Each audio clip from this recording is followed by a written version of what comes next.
Le Cameroun est à la croisée des chemins. C'est d'ailleurs le titre d'un ouvrage que j'ai publié en 2017. Et l'histoire me donne aujourd'hui raison. Le rôle de l'université est de produire de la pensée. C'est de produire de la connaissance. C'est d'abord ça le rôle de l'universitaire. Le qualificatif d'intellectuel peut parfois être mal apprécié. Je préfère parler d'universitaire. C'est le rôle de l'universitaire, de produire de la pensée. La pensée a ceci de particulier qu'elle est subversive. La pensée est insurrectionnelle. Parce que la pensée est libre. Et la liberté a toujours quelque chose de subversif. S'exprimer en fonction de ses convictions n'est pas toujours toléré, n'est pas toujours bien pris. Mais c'est le rôle de l'universitaire. Son rôle est de dire ce qui est. Son rôle est d'analyser les faits, les intelliger, leur donner du sens, éclairer la communauté sur sa marche, sur ses trajectoires, décrypter ce qui peut sembler complexe. C'est notre rôle.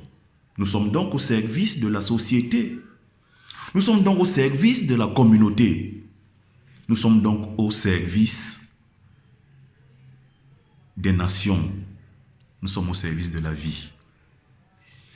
Et lorsque la longue marche de notre peuple, la longue marche de notre civilisation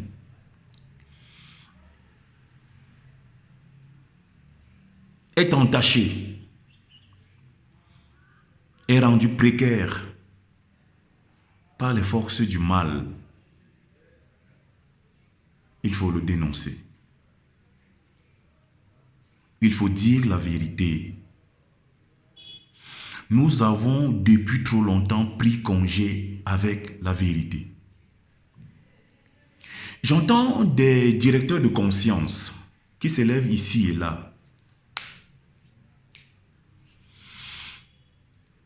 Me donner des leçons à l'emporte-pièce à tout le monde.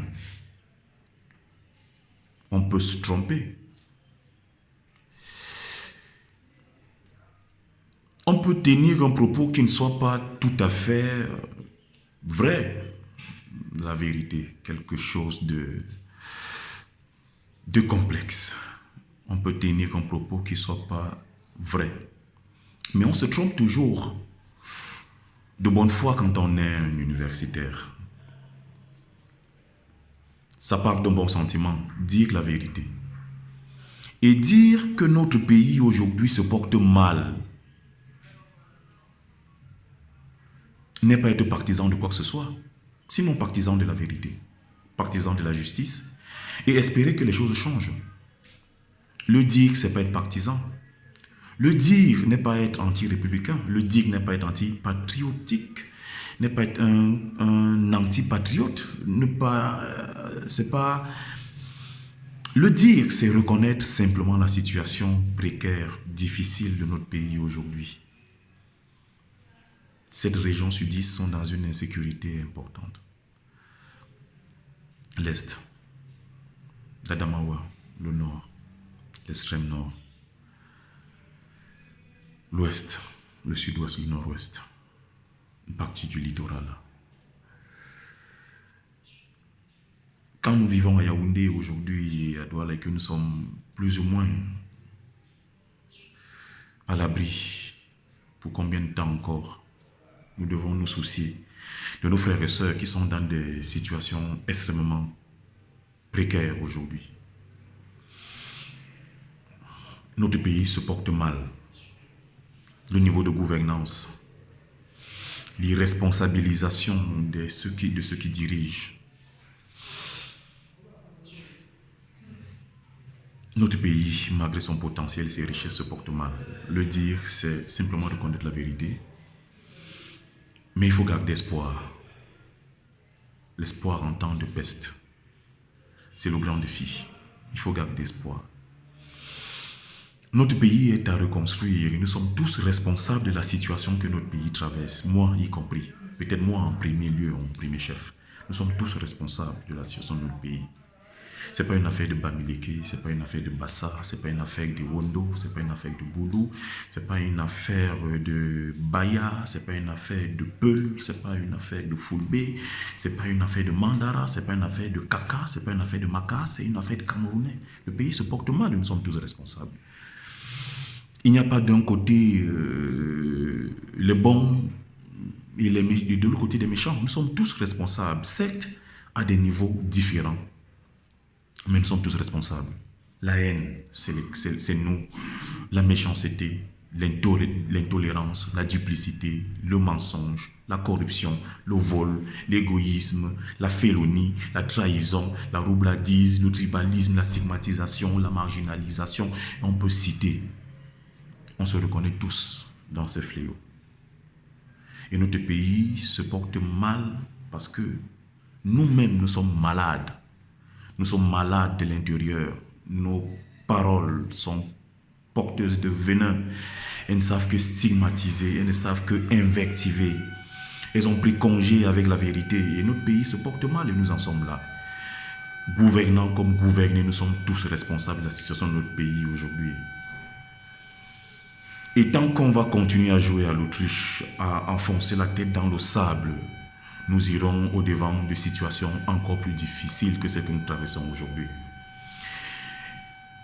Frantz Fanon a dit « Chaque génération, dans une relative opacité, découvre sa mission historique, la remplit ou la trahit. » La génération qui nous précède a fait son travail. Il ne me revient pas de juger. Il ne nous revient pas de juger. L'histoire s'en charge déjà. Dieu s'en chargera. Leur responsabilité était l'institutionnalisation de notre pays.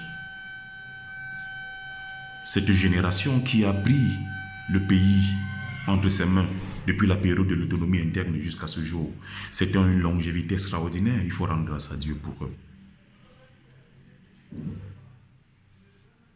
Les institutions sont là. C'est un acquis.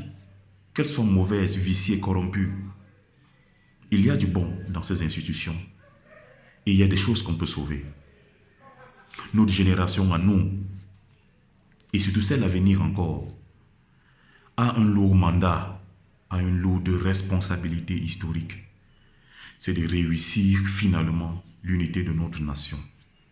Et pour le faire, nous devons changer de mentalité. Le mindset transformation. Que l'on comprenne que si quelqu'un est Bassa, l'autre est Bamileke, l'autre est Wondo, l'autre est Boulou, ils ne sont pas des adversaires. Nous sommes nos propres adversaires. Nous sommes en compétition avec nous-mêmes. C'est nous qu'il faut traverser. Les autres sont simplement des adjuvants, des alliés de circonstances. Mais pas des ennemis. Dans une nation, il n'y a pas d'ennemis. Il y a des adversités qui sont précaires, qui sont temporaires, qui sont momentanées, qui ne sont pas inscrites dans le marbre. Nous vivons une situation extrêmement critique et notre génération a l'obligation de réussir là où les autres ont échoué, l'unité de notre pays.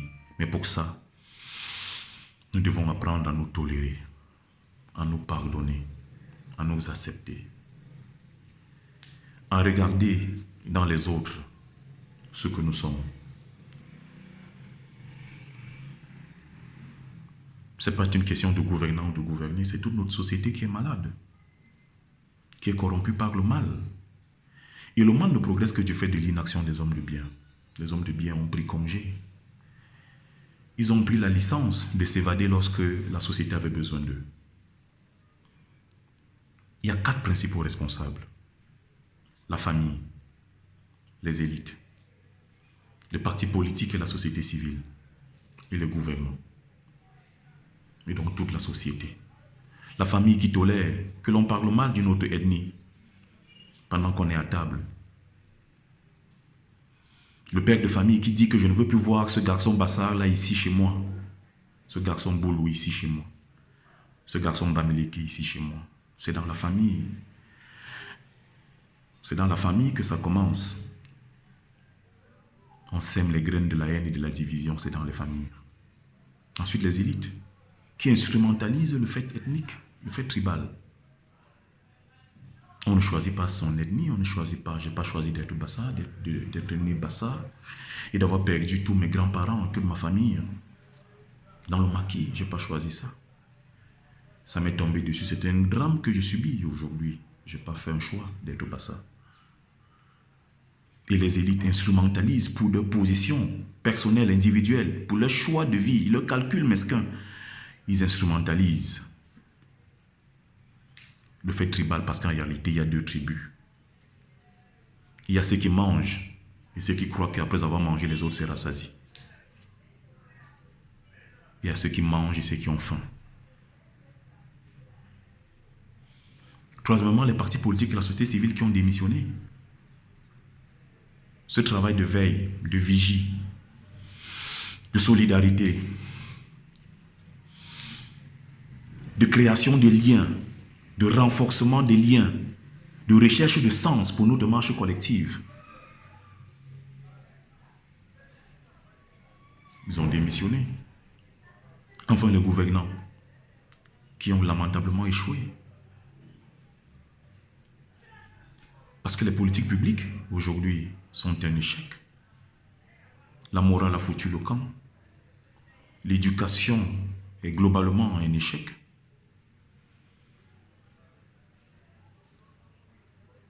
Et nos gouvernants, qui pour défendre leur position de gouvernants, sacrifient par des politiques publiques iniques la grande majorité des Camerounais. Des gouvernants qui sont autistes. Face à cet appel violent de changement qui vient des quatre coins de notre pays, cet appel de changement dans leur façon de considérer le bien public, dans leur façon de concevoir la gestion de la cité, dans leur façon d'intelliger notre projet de civilisation, dans leur façon de structurer le projet de société, qui doit mettre l'homme au cœur de tout. Nos gouvernants ont échoué. Mais avec notre complicité, nous, les gouvernés, c'est donc un échec qui est collectif. Ce n'est pas un échec des Boulous, des Bassa, des Bamileke, des Kaka ou des Fulbe. C'est un échec collectif. Et nous devons avoir aujourd'hui le courage de reconnaître que nous avons échoué. C'est la base de la reconstruction salutaire de notre nation qui appelle les fils et les filles de toute cette nation. Notre pays peut être grand. Notre pays peut être grand. Il est fait de fils qui sont des géants, des figures sublimes de l'intelligence. Mais qu'est-ce que nous en faisons? La responsabilité, elle est collective. Notre pays est à la croisée des chemins. Et toi, Camerounais qui me vois, qui m'écoute, qui m'entend, je te prie de pardonner dans mon propos ce que tu juges ne pas être approprié, mais de retenir uniquement l'interpellation que je te fais aujourd'hui. Notre pays a besoin de toi, de ta contribution, de ton engagement. Il y a plusieurs formes d'engagement. Le plus important, c'est que ce soit un engagement pour la vérité et la reconstruction de notre pays. Camerounais, lève-toi pour le changement. Dans la justice, dans l'amour, dans la tolérance, dans le respect de la divergence, dans le respect de la différence, dans le pardon de ce qui peut blesser. Camerounais, lève-toi pour le changement de ton pays. C'est le moment.